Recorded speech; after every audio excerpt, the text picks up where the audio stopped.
Same intentions which the wife is having మేము అదే prove చేస్తాం, అతను కూడా క్లాష్మెంట్ చేయిస్తాం.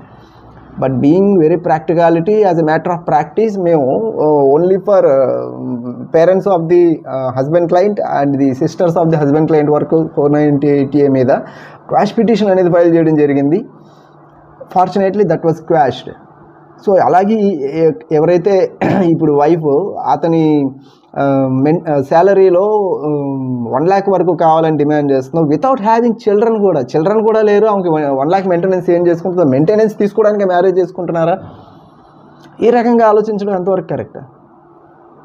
సో కొంతమంది అయితే కొన్ని కేసెస్లో చూస్తున్నాము అబ్బాయికి ప్రాపర్టీ ఉంటే ప్రాపర్టీలో షేర్ అడుగుతున్నారు.